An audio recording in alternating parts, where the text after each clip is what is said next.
नमस्कार मित्रों, मैं ज्योतिषाचार्य सत्यम जोशी।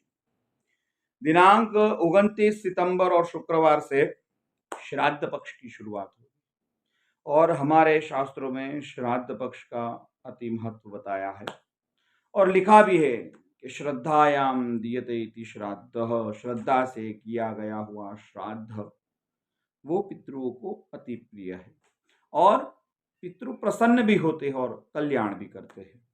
और श्राद्ध एक ऐसा माध्यम है जिससे पितृ तृप्त होते हैं, क्योंकि बहुत से पितृजन अतृप्त होते हैं। उन्हें तृप्ति का माध्यम केवल श्राद्ध ही और श्राद्ध के तर्पण पिंडदान से भोजन से ही पितृ प्रसन्न होते हैं।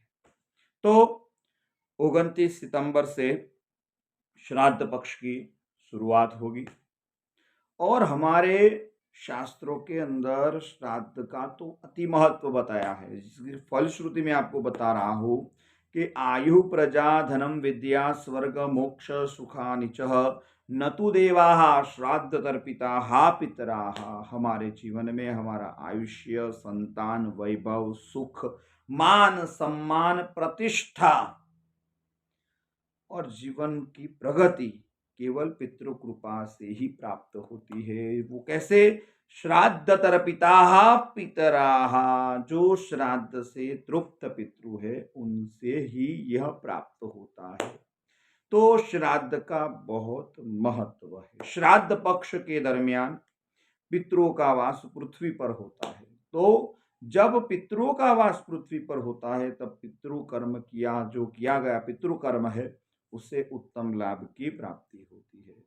शास्त्र में बहुत सारी व्याख्याएं हमारे पितरों पर लिखी है और देवता भी कहते हैं कि आपके पितरों की कृपा आप पर होगी तभी आपका कल्याण होगा।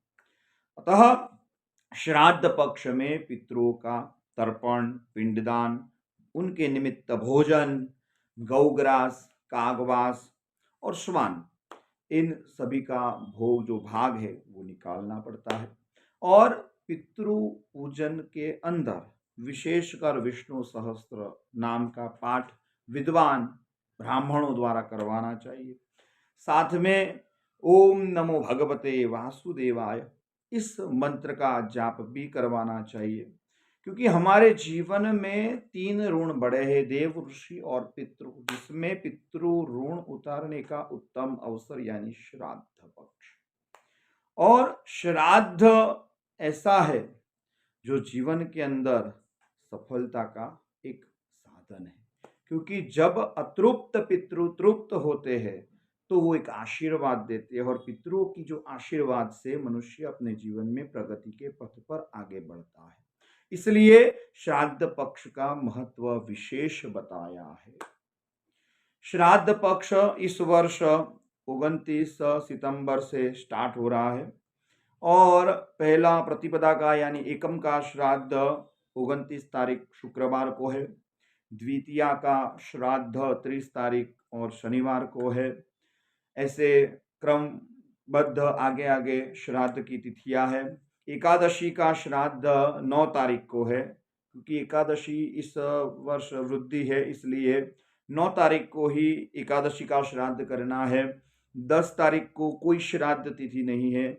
11 तारीख को द्वादशी का श्राद्ध करना है और 14 तारीख को सर्वपितृ अमावस्या है। तो इस श्राद्ध पक्ष की तिथियों में आप अपने पितरों का श्राद्ध तर्पण कीजिए। जिस मनुष्य को अपने पिता की तिथि मालूम नहीं है वो अष्टमी के दिन अपने पिता का श्राद्ध कर सकता है।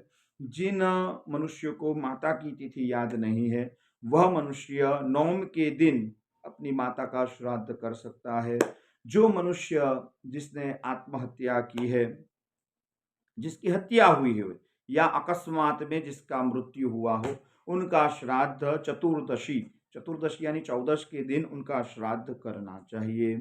जिस पितृ जो गत पितृ है उनकी तिथि हमें मालूम नहीं है, उन सर्व पितरों की तिथि सर्वपितृ अमावस्या के दिन करना चाहिए। और श्राद्ध कर्म में कभी भी हंसना नहीं चाहिए। जो हंसते हैं तो पितृ नाराज होते हैं, इसलिए श्राद्ध पक्ष में श्राद्ध कर्म के दरमियान कभी भी हंसना नहीं चाहिए।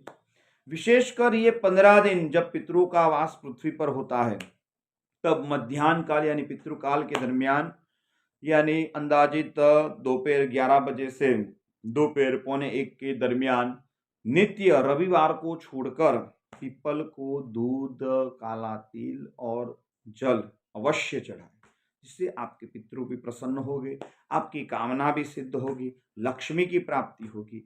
जिन जिन जातकों को, मनुष्य को दुख, दरिद्रता, अनिष्टता, संतान संबंधी पीड़ाएं है, उपद्रव है, व्यापार में दिक्कत है, कार्यक्षेत्र में दिक्कत है, भाग्य में दिक्कत है, सुख में दिक्कत है, वो सभी जातक यह उपाय अवश्य ये 15 दिन करना चाहिए।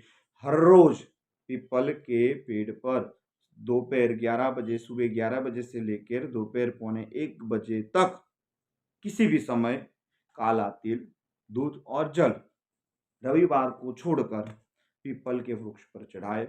ओम नमो भगवते वासुदेवाय इस मंत्र का जाप करें और साथ में प्रार्थना करिए कि भगवान विष्णु हमारे पितरों को मोक्ष प्रदान करें।